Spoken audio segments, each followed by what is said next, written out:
sikap muslim mainstream arus utama untuk konteks sekarang itu, kalau meminjam tegurannya Imam Al-Ghazali dalam Al-Munqidh min ad-Dhalal wal Musil ila Dzil Izzati wal Jalal halaman 89, beliau menyatakan begini, idza nasabtal kalam wa asnadtahu ila man hasuna i'tiqaduhu qabiluhu walau kana batila, wa idza asnadtahu ila man sa'a i'tiqaduhu radduhu walau kana haqqo, fa abadan ya'rifuna al-haq birrijal wa la ya'rifuna ar-rijal bil haqq wa huwa ghayatud dhalal. Jadi artinya, jika kamu menyandarkan suatu pembicaraan, suatu pendapat kepada orang yang baik akidahnya, misalkan di lingkungan Sunni menyandarkan suatu pendapat yang nyeleneh kepada orang yang diakui Sunni, nah orang-orang mainstream ini arus utama akan menerimanya sekalipun sebenarnya itu batil. Sebaliknya, kalau kamu misalkan menyandarkan suatu pendapat kepada orang yang dinilai buruk akidahnya, maka orang-orang mainstream ini akan menolak pendapat itu sekalipun itu benar. Nah, selamanya orang demikian itu menyandarkan kebenaran kepada orang-orang, bukan menyandarkan orang-orang pada kebenaran. Dan puncaknya wa huwa ghayatud dhalal, itulah puncak kesesatan. Itu yang terjadi di lingkungan muslim selama ini, sehingga kemudian ketika ada pandangan dari luar, misalkan dari barat, cenderung langsung dicurigai, bahkan disalahkan, dibid'ahkan, disesatkan, dikafirkan, seolah-olah sama sekali tidak ada kebenarannya itu.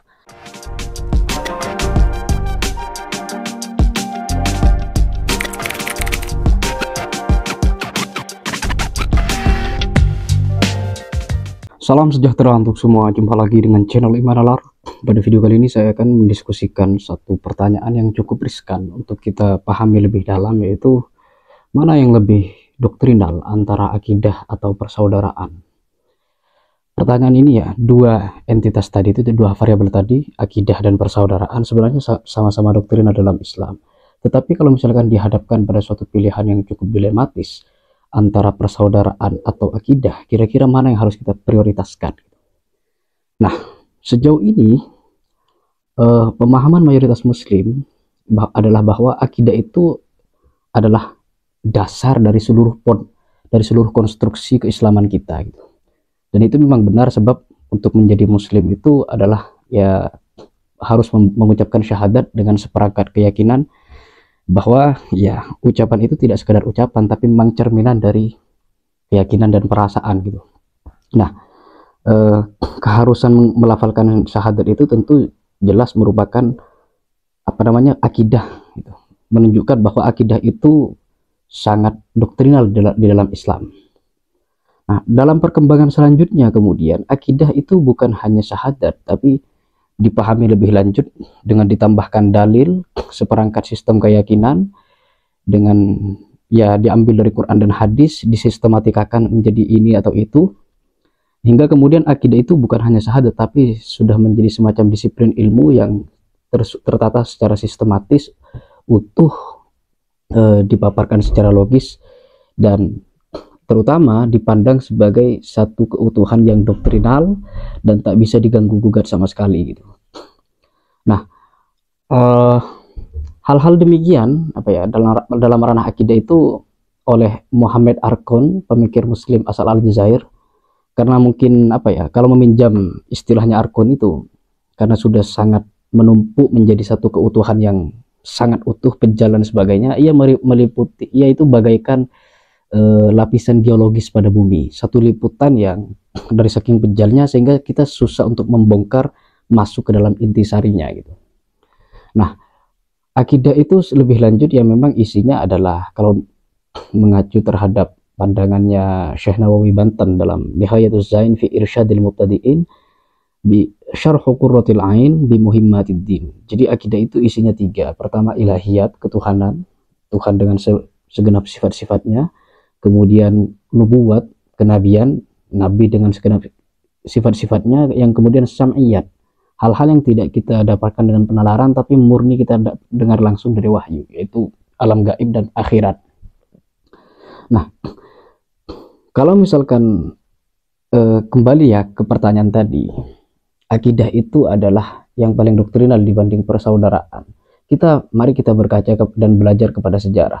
Dalam sejarahnya itu, terutama pada abad pertengahan atau secara umum abad klasik, seringkali terjadi perang antar agama, antar akidah. Misalkan ya perang salib itu yang melibatkan Muslim dan Kristen terjadi selama 200 tahun, atau perang antar sekte dan sebagainya. Salah satu yang fenomenal dan seringkali disebutkan itu adalah mihnah. Mihnah itu adalah pemaksaan ideologis oleh kaum Mu'tazilah kepada segenap ulama tentang status Quran. Apakah Al-Quran itu makhluk Tuhan atau bukan? Nah, Mu'tazilah itu meyakini Al-Quran itu makhluk Tuhan. Dan waktu itu Mu'tazilah menjadi ideologi negara di bawah kepemimpinan rezim Al-Ma'mun, putranya Harun ar-Rasyid. Nah, ulama kemudian disidang dan dipaksa meyakini akidah semacam ini. Sehingga beberapa ulama Ahlus Sunnah kemudian ya terpenjara. Salah satunya Imam Ahmad bin Hambal, beliau dipenjara dan disiksa sedemikian rupa karena beliau menolak Al-Quran sebagai makhluk. Beliau hanya meyakini sesuai keyakinan Ahlus Sunnah bahwa Al-Quran itu sifat Tuhan, bukan makhluk. Nah, sebaliknya ketika Mutawakkil 'ala Allah menjadi khalifah waktu itu, menjadi raja, justru Mu'tazilah ini tersingkirkan. Yang menjadi ideologi negara adalah Ahlus Sunnah. Mu'tazilah bukan hanya tersingkirkan secara politik tapi juga secara sosial. Akhirnya ya singkat kisah, bersama dengan Syiah yang sama-sama terkesampingkan secara sosiopolitik, mereka menjadi kelompok yang terkucilkan dan membangun gerakan tersendiri gitu. Nah, hal demikian juga terjadi di Indonesia. Jadi kalau dalam buku sejarah, Prof. Aksin Wijaya dalam bukunya Menusantarakan Islam menyebutkan bahwa Islam di Indonesia itu mengalami dua fase. Fase mencari ruang bereksistensi dan fase mempertahankan eksistensi. Fase yang pertama, mencari ruang eksistensi, itu fase Islamisasi Nusantara, yang puncaknya itu terjadi pada era Wali Songo, di mana sedemikian apik, damai, banyak orang masuk Islam. Karena waktu itu dengan kejeniusannya Wali Songo bisa berkolaborasi dan bekerja sama dengan budaya dan seni yang berkembang di dataran Nusantara, khususnya tanah Jawa. Tapi beberapa tahun kemudian setelah Islam itu menjadi dominan, terjadi beberapa persekusi bahkan secara fisik terhadap orang-orang yang beda akidah, bahkan dianggap menentang akidah. Misalkan di tanah Jawa itu ada Syekh Siti Jenar, yang menurut riwayat yang populer, Syekh Siti Jenar itu dieksekusi mati karena mengajarkan akidah manunggaling kaulo Gusti, kesatuan saya dengan Tuhan, kesatuan hamba dengan Sang Maha Kuasa. Di tanah Sumatera misalkan Hamzah Fansuri dikucilkan, Hamzah Fansuri ajarannya diberantas, pengikutnya dibantai, kitab-kitabnya beserta kitab-kitab pengikutnya juga dibakar oleh Nuruddin Ar-Raniri karena dianggap menentang akidah Ahlus Sunnah wal Jamaah. Nah, dan masih banyak lagi ya fakta-fakta sejarah betapa ketika akidah kita lebih prioritaskan ketimbang persaudaraan, justru kemudian agama menjadi semacam bumerang, menjadi semacam bukan untuk merangkul manusia, mengarahkannya ke yang lebih baik, tetapi memaksa mereka masuk dalam satu frame tunggal. Kalau tidak masuk maka mereka akan tersingkirkan atau mereka dibasmi. Dan itu yang sering kali terjadi pada abad paling tidak sebelum era modern. Sehingga bukan hanya di Islam tapi juga di dataran Eropa yang waktu itu dikuasai oleh gereja, itu menimbulkan inkuisisi, lembaga pembantaian bagi orang-orang yang berbeda pandangan dengan ajaran agama gitu. Nah, jika kita berkaca dari sejarah ini, kita harusnya introspeksi dan retrospeksi tentang pola keberagaman kita, di mana sampai sekarang mungkin perang sudah jarang terjadi kecuali di beberapa daerah, di beberapa kawasan. Tetapi secara umum praktek penyesatan, pembid'ahan, pemurtadan, pengkafiran itu masih marak terjadi, khususnya di lingkungan Indonesia. Nah, karena itu coba kita masuk ke pilihan yang kedua, persaudaraan lebih doktrinal daripada akidah. Nah, kalau misalkan persaudaraan lebih utama dari akidah, itu bukan berarti akidah dicampakkan, ditolak atau apa, enggak. Tetapi orang yang berbeda akidah, bahkan mungkin menentang akidah kita, ya kita ajak dialog secara sehat, diskusi akademis, diskusi ilmiah, sehingga kemudian bisa tercipta satu suasana yang dalam wacana pluralisme agama disebut dengan passing over. Belajar dari sekte lain, mazhab lain, firqah lain, agama lain, untuk mempelajari, ya untuk memperbaiki agama sendiri, sekte sendiri, firqah sendiri, mazhab sendiri, dan sebagainya gitu. Nah, situasi semacam itu jarang terjadi atau bahkan mungkin langka terjadi di lingkungan Islam karena masih kokohnya pola pikir fundamental feodal paternal gitu.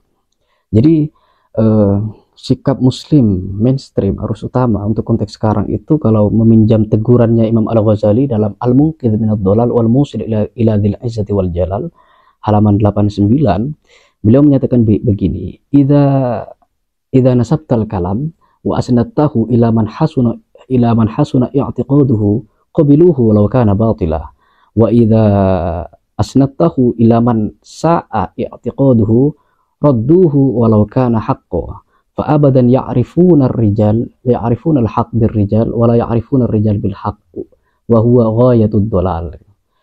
Jadi artinya jika kamu menyandarkan suatu pembicaraan, suatu pendapat kepada orang yang baik akidahnya, misalkan di lingkungan Sunni menyandarkan suatu pendapat yang nyeleneh kepada orang yang diakui Sunni, nah orang-orang mainstream ini arus utama akan menerimanya sekalipun sebenarnya itu batil. Sebaliknya, kalau kamu misalkan menyandarkan suatu pendapat kepada orang yang dinilai buruk akidahnya, maka orang-orang mainstream ini akan menolak pendapat itu sekalipun itu benar. Nah, selamanya orang sedemikian itu menyandarkan kebenaran kepada orang-orang, bukan menyandarkan orang-orang pada kebenaran. Dan puncaknya wahuwa ghayatud dhalal, itulah puncak kesesatan. Itu yang terjadi di lingkungan muslim selama ini, sehingga kemudian ketika ada pandangan dari luar, misalkan dari barat, cenderung langsung dicurigai, bahkan disalahkan, dibid'ahkan, disesatkan, dikafirkan, seolah-olah sama sekali tidak ada kebenarannya itu. Padahal kan Sayyidina Ali pernah berdauh, al-hikmatu dhuratul mu'min anna wajadaha akhadhaha, itu hikmah itu barang mukmin yang hilang, dimanapun dia menemukan dia ambil gitu. Nah, objektivitas sebagai ajaran Islam, objektivitas itu kan kalau dalam ranah etika adalah kejujuran, itu perintah agama. Nah, objektivitas, kejujuran dalam ranah keilmuan tidak benar-benar tumbuh dalam lingkungan Islam, sehingga kemudian ilmu keislaman mengalami kemandekan yang luar biasa parah.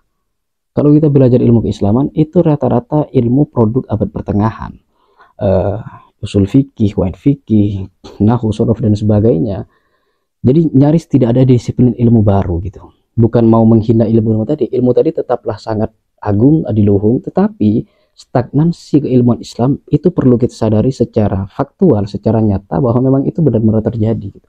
Sebaliknya di lingkungan barat yang seringkali dipandang sebelah mata sebagai kawasan yang anti agama, meskipun itu perlu dikoreksi lagi ya, ranah keilmuan berkembang sangat pesat. Bahkan intelektual barat yang disebut orientalis itu berhasil memunculkan wacana baru, bahkan disiplin ilmu baru dalam ranah keislaman. Misalkan Ignaz Goldziher memunculkan madhab tafsir al-islami, madhab tafsir yang kemudian sedikit banyak mempengaruhi muslim belakangan, sehingga kemudian memunculkan at-tafsirul mufassirun oleh Az-Zahabi atau Hadi Ma'rifah, atau semacam gagasan tentang pentingnya melacak madhab tafsir. Jadi tidak hanya membaca tafsir, tapi madhabnya itu gimana.